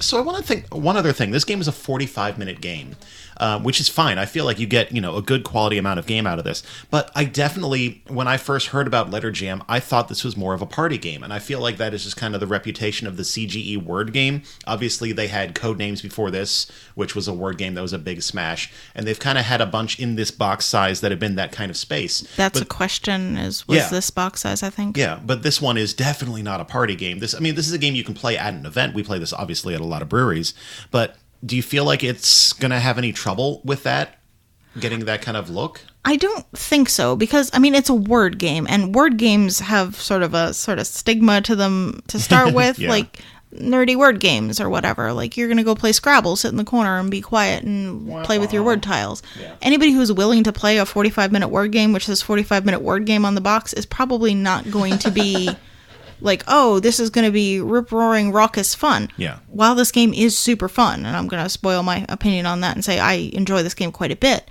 Like, I think if you say this is a cooperative word game that is going to last more than half an hour, I think people getting involved in that probably are expecting something that you need to pay attention to. Okay. I think value on this is going to be a no-brainer. It's, it's small CGE box. It's going to be $20 MSRP, and obviously you can find it a little cheaper online. Value is a no-brainer on this one. How do you feel about replayability? Are you going to be able to replay this game long-term, and is it going to be worth coming back to a whole bunch of times? Yeah, as long as you can keep thinking up words, you can keep playing this game. There's nothing that limits the replayability. If you are sick of seeing a word, don't use that word. They're not making new letters. No, they're not making new letters, but there are a whole lot of words that you can make. And the fact that you can adjust the length of the words that you're trying to make here, I think will give a lot of replayability. Certainly enough replayability to account for the value. So. Okay. Cool. I don't think this is going to be something that I get tired of, and even if it were, it's going to be $20 to sub $20. Yeah. So, some final thoughts as we roll out of this one? Sure. This is a fun little unique word game. I like it a lot. I like the fact that you're all working together, and I think it is different than any other word game I've had a chance to play. Yeah, I really got to say the same thing. This is a no-brainer for the game night bag. It's going to stay in the bag for a long time. It is a cooperative game in a new space that makes it really unique, and just like the way you have to think about it. And we're obviously big fans of deduction here at Draft Mechanic, and I feel like this one does some awesome things with deduction and a framework that you already know. Because I guess this is a hard deduction game, isn't it? This is straight deduction, and it is obviously that. And it's just not a thing I had ever considered. Yeah. Like, you are absolutely 100% correct, but it's a word game in my head. Yeah, it's a word deduction. True is. Word-duction. It's Letter Jam. Well, as it is with our 6-pack reviews, we have an on tap for this one, so maybe after this bump music, we will get back and tell you some beer pairings that you can you can drink with your next Letter Jam. Maybe? We're definitely going to do it. We're going to definitely do it. We'll be right back. For more information on the beers we chose to pair with today's game on tap, check out the show notes section at our website, draftmechanic.net. All right, so it is time for some beers to pair with Letter Jam. Letter Jam being the 2019 release from Czech Games Edition that plays 2 to 6 players in 45 minutes, designed by Ondra Skupy, the cooperative word deduction game, which contains no actual jam. Do any of these beers contain actual jam? I mean, maybe. I mean, Tiny Rebels might. The third one might. I don't think any of the others do. Well, let's get right into it. We've got 5 choices. Danielle, what is the first? The first is from Two Roads Brewing Company in Stratford, Connecticut. This is peach jam. And frankly, because I dislike that strawberry so much, we had to get to a different fruit. This is a different kind of jam. Fine. This is peach jam. It is a wheat beer. It is 5.5% ABV. It is a wheat ale brewed with peaches and hibiscus. It is available in 12-ounce bottles. It's a seasonal for them. They've also got something called Road Jam, which is available at the moment as a seasonal as well. They're both available currently. This comes out, I think, in mid-spring, but they are still releasing it because it's still, it's still summer. It's still warm weather beer. And it just sounds really good. It sounds nice and refreshing with those peaches and hibiscus. I love hibiscus in a beer. Nice. So check it out. Next up from Noda Brewing Company here in Charlotte, North Carolina, we have Jam Session Pale Ale. 5.1% ABV, 31 IBU in this pale ale. It is brewed with English and American malts and hopped with Centennial, Citra, and Simcoe hops. This one is available in 16-ounce cans here in the Charlotte area and, a little bit outside the Charlotte area if you are lucky enough to find it. Noda Brewing is like one of our favorite breweries. We've known them for like literally since they opened their doors, and they're great. And Jam Session has been around a long time, and it's also great. It is a pale ale that I regularly partake in. So yeah, it's a staple in this area. So if you find Noda on tap in the Charlotte area, it's probably going to be Jam Session. So this is a good one to give a try. There you go. From Tiny Rebel Brewing Co. in Newport Docks, Newport, Wales, we've got Pump Up the Jam. Nice. This is a pale ale, which is 5% ABV, 35 IBU, and they describe it as a jam donut pale ale. It is a bready pale ale with, I believe, raspberry. Everybody was describing it as, it tastes just like a jam donut. And I'm sitting there going, what kind of jam donut? But I finally found somebody who says it just tastes like a mouthful of raspberry. So we're going to go with a raspberry jam, which is your standard jelly donut. But, wanted to make sure that was the fruit. So they were saying it is a bready pale with raspberry. It is a 12-ounce can, and it sounds really good. Well, if we have any listeners in Wales, please let us know either on we have social media. At least one listener who has had this because I am Untapped friends with them, and she had logged it on her Untapped. Well, I was going to say, let us know what the traditional jam donut is. Oh, That's what I'm most interested in. I think it's just raspberry. All right. From Dancing Gnome in Pittsburgh, Pennsylvania, we have Jam Rye IPA. It's really just called Jam. It's pretty simple. Yeah. Yeah, okay. It's 6.8% ABV, and it's a hazy rye PA brewed with Vic's Secret hops. They released lots of hop varietal variants where they dry hop it a whole bunch. Mosaic Jam comes out in cans this week as of taping. 16-ounce cans, in fact. Okay, I understand now. So it's like blank jam. It's like the it's Hero like Hero series. from Rev. But they do have one that is just jam. The rye IPA is just called Jam. It's just that they haven't been releasing just jam lately. So they had Galaxy Jam, which is on tap right now in their tap room. And Mosaic Jam comes out on, I believe it's the 25th of September in cans. And they have a Citra Jam, but it's interesting when you dry hop stuff with a cool hop. So that's what they've been releasing. But there is a jam, which should be available at some point. Jam on. All right, Danielle, close it out for us. From Brick City in Little Ferry, New Jersey, we have Tasty Jams. This is an IPA, which is 6.5% ABV. It's a New England IPA that's dry hopped with Citra, Mosaic, and lupulin powder. That's the way to do it. Yep, it is a 16-ounce can release, and it is another one where they're doing a bunch of different kinds of their jams beer. Currently in cans, they have Tasty Jams, which is the one that we're talking about here, Heady Jams, and Parrot Jams. On tap, they also have Grateful Jams, Heady Jams, and also Parrot Jams. And of course, Parrot Jams has guava in it because everything has guava in it right now. Just like I said a long time ago, like guava's the new thing. Guava's it. But we are talking about Tasty Jams, and that is the one that is available in the cans. That is their sort of regular, it's the go-to of the jams series. Well, jam on. All right. Well, if you have the desire to learn more about any of those beers, you can hit up our website, draftmechanic.net, and hit the show notes section for all that fabulous information, or boardgames.beer, an actual website that I have purchased and own. There's a real thing you can type into your web addresses box and get to. Web addresses box. And it will give us It will give you our show notes. Like, you can type a lot of websites into your, what did you say, your web address box? That's the new thing that all the kids are saying, the web address box. My friend Earl told me it was the right name. Cool. Earl, that was my other joke for the. I'm done. Danielle, please tell us about the beer segment of this particular episode. This episode, we're going to be talking about line cleaning, because it is very important that you have clean lines to serve your delicious beer through. Yes. If you don't have clean lines, you can actually ruin perfectly good beer. Stuff that builds up in draft lines includes yeast, which I shouldn't have to tell you where the yeast in beer draft lines might come from. The beer? It comes from the beer, yes. Strange. Because you need yeast to make the beer. There also might be mold. Ew. Yeah. There might be something called beer stone, which is calcium oxalate, which builds up in the lines over time. It's something that gets deposited just through regular use, and it is a non-organic compound, which we will talk about a little bit later. There also might be bacteria that make it into your beer and make it smell and taste really funky and weird. In addition to the fact that it can make your beer taste and smell weird, having gross stuff in your tap lines will, A, leave stuff floating in your beer. Boo. Yeah, that's not great. Don't do it. That some of that beer stone can come off in flakes. You can have the mold or the yeast come out.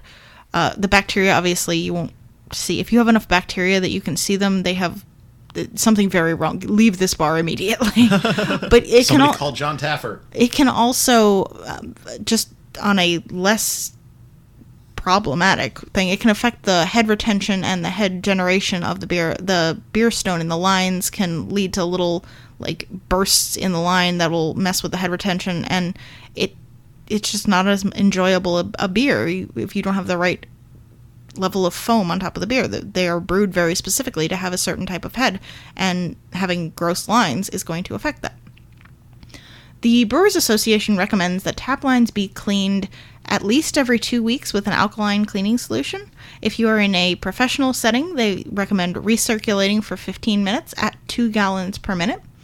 They do not suggest soaking in a commercial situation, but if you are a home brewer, you obviously don't have like a pressurized recirculating system to clean your kegerator.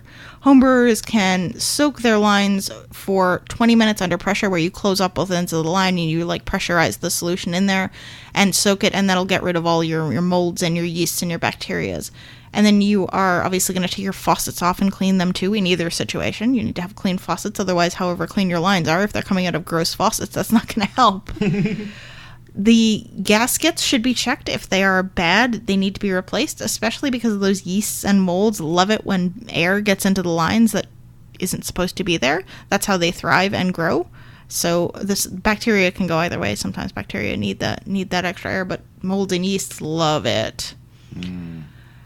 The Brewers Association also says that you should do an acid cleaning once a quarter in a professional setting, which will remove any inorganic compounds, such as that beer stone buildup that I was talking about earlier. Remember that was inorganic. That doesn't get washed out by that alkali cleaner, but they say you should do an acid cleaning once a quarter on a professional system. When I was looking at homebrew sites, it didn't really mention anything about that, probably because you're just not using enough of the stuff for that beer stone buildup to be as big of a problem. Obviously, after you do any of these types of cleanings, you need to flush your lines with water because cleaning solution is not tasty and is probably bad for that acid one is probably very bad for your customers or yourself if you're a home brewer. You flush your line until it gets clear with water, and then you can put a new keg on. The homebrew cleaning websites that I was looking at said that you should probably just clean your lines every time you finish a keg, because you're not going through kegs super quick like a commercial place would be, where they're saying clean it every 2 weeks. Well, you probably still have the same beer on that you had. It hasn't been opened up, and if your gaskets are good, it probably won't be a problem.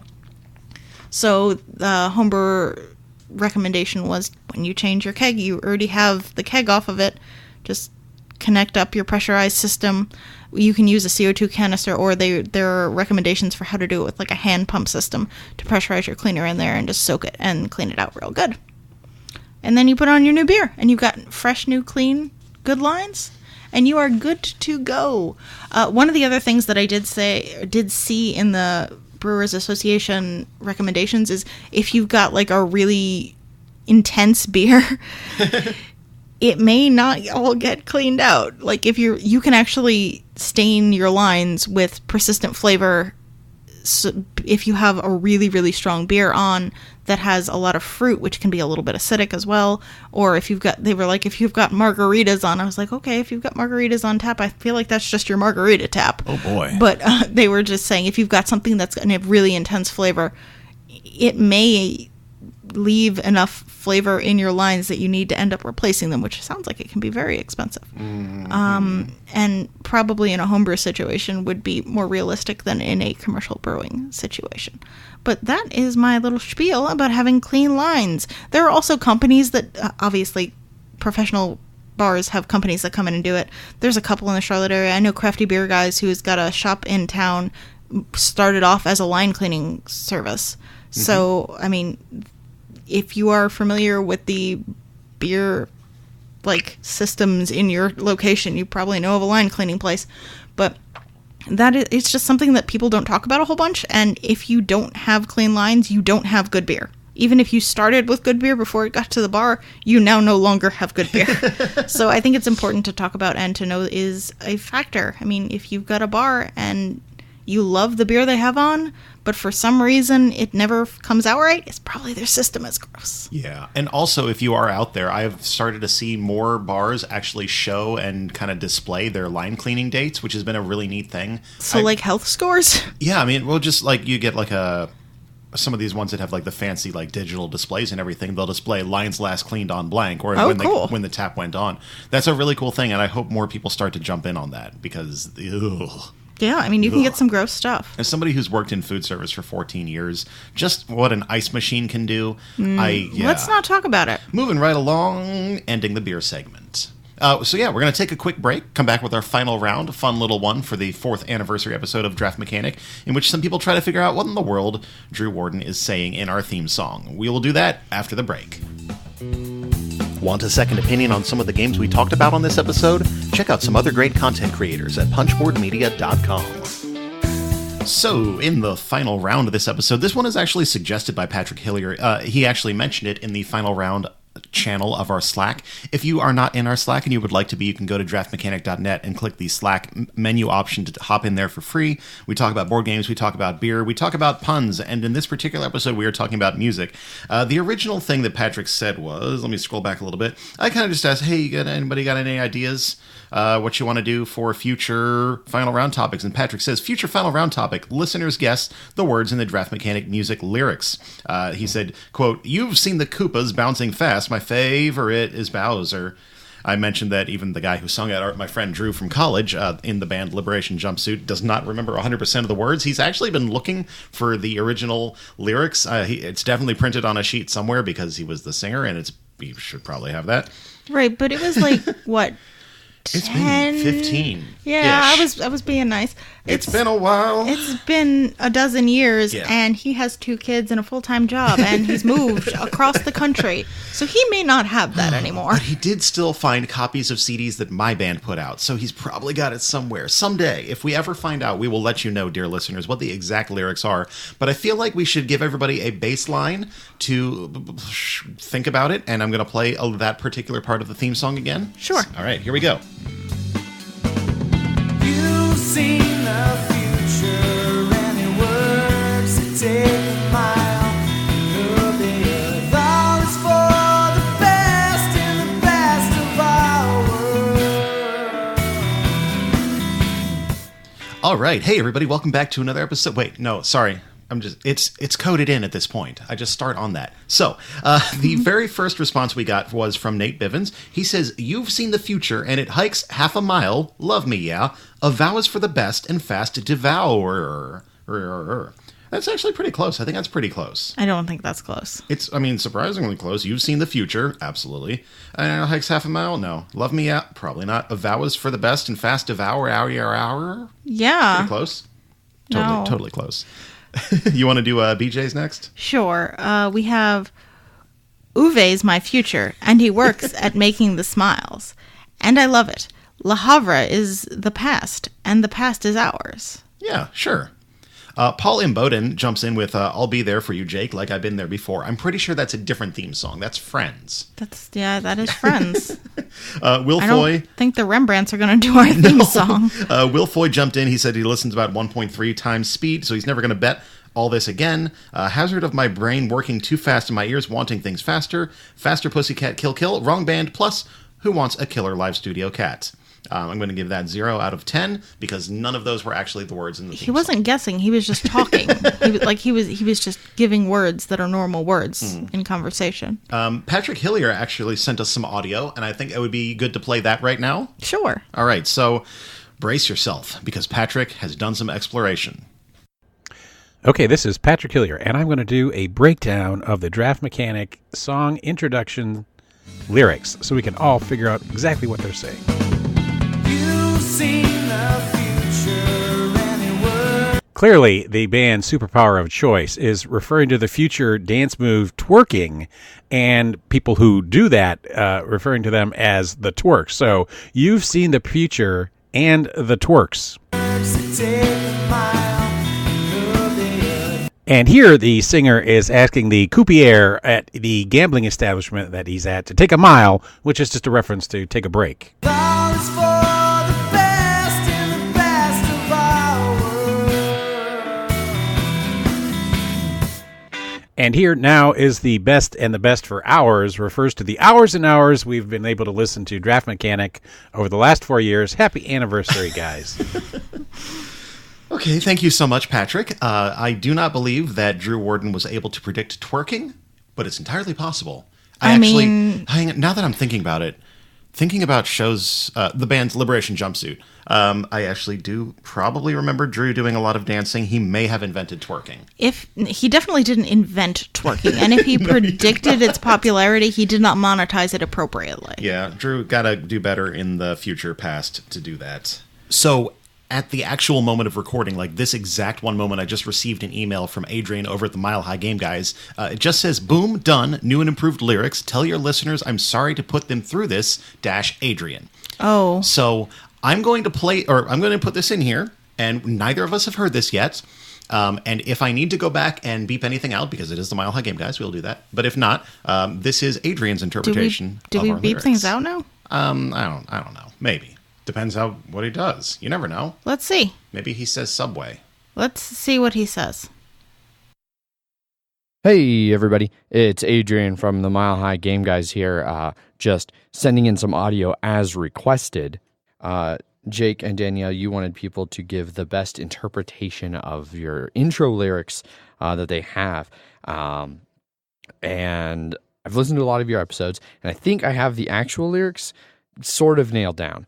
It's something about you've seen the future and it works to take a mile, something, vows for the best and the best superpower. And then it trails off into your actual intro there. But I don't like those lyrics. I think we can do better. I think we can improve upon them. So I think it should be something along the lines of, you've seen the future and it's beer plus board games. Gray Fox is for the best and most and Blitz podcasts. Do. There you go. I've improved it 100%. I'm not a music producer, though, so I have no ability to put any backing music behind that. I'll leave that to somebody else. But there's the lyrics. Run with it and have a great show. Congratulations on just continuing to kick ass. And yeah, can't wait to see you guys at another convention. Bye.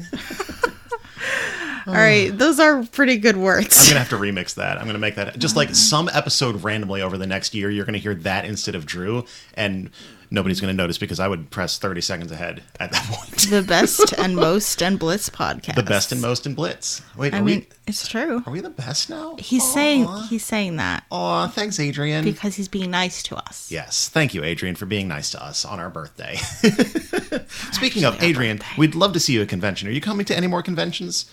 He's had some things. Yes. I don't know why I'm asking him directly as if he's somehow going to come back in and immediately say yes. No, he did not send us that audio.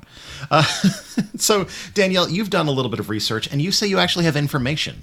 I mean, I haven't done research. I've just listened to it, 110 times at least. I mean, I would hope that you listened to this song before we started a podcast. I did. I like this song a lot, actually. But you did and some research I'm as to probably the quotes. only person who listens to it on our website, because I listen to it like every couple of months on our website. I listen to the whole album, which you too can do if you'd like to listen to this whole album, including a weird cover of Girl from Ipanema, if I remember correctly. I love that cover. It's a good so cover, good. but it's not the normal version of it. Yeah, before you get into it, I would like to say the entire album, Superpower of Choice by the Liberation Jumpsuit, the only place in the world you can still listen to it is on our website, is draftmechanic.net/themusic, or you just go to draftmechanic.net and click the music. And, like, it is a really good album, and I really like it a lot. Kind of a jazzy... I guess you could probably listen to it in our, like, house, too. Yeah, I have several copies.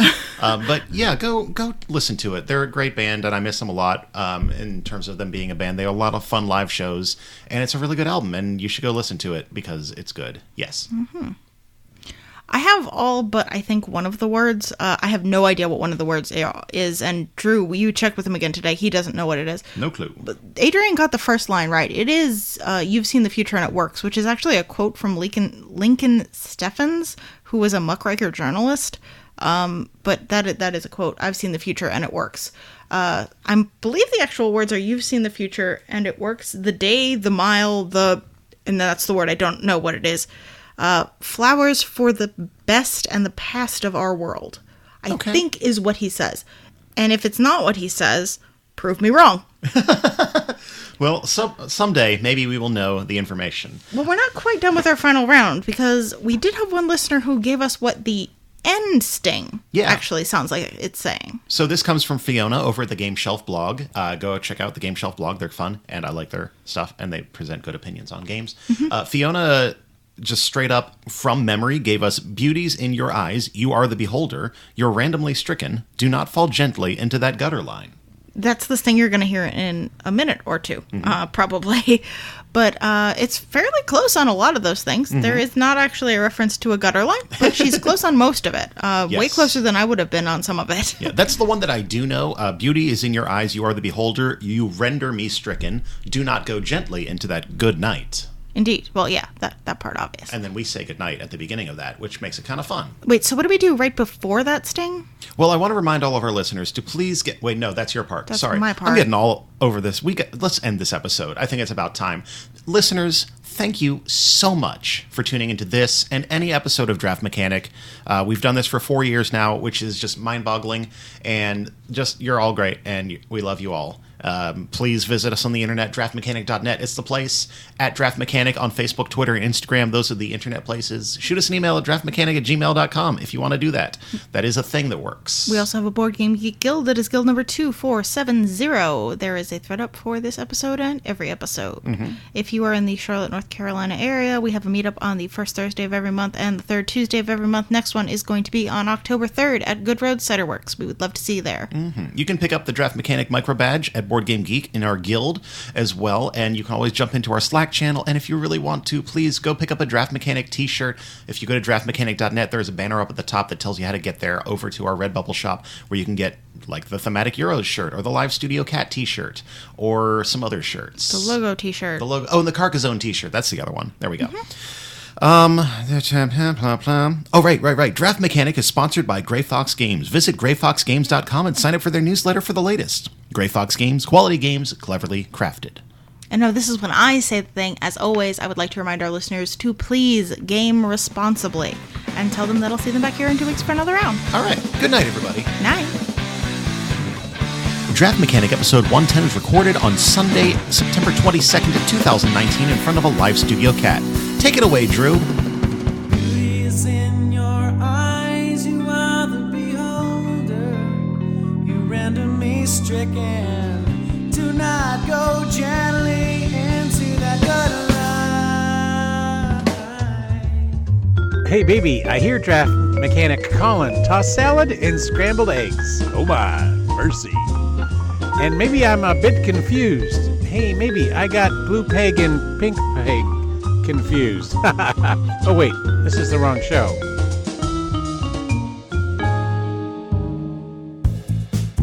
Hey, this is Patrick And this is Eric from Patrick and Eric in the morning. Join us every now and again for about a half an hour as we freeform chat about whatever's on our minds and how it all relates back to our favorite hobby, board gaming. Patrick and Eric in the Morning can be found on the What Did You Play This Week podcast feed and on the Punchboard Media site. Happy listening. Punchboard Media, where we all bring something to the table. Pull up a chair at punchboardmedia.com.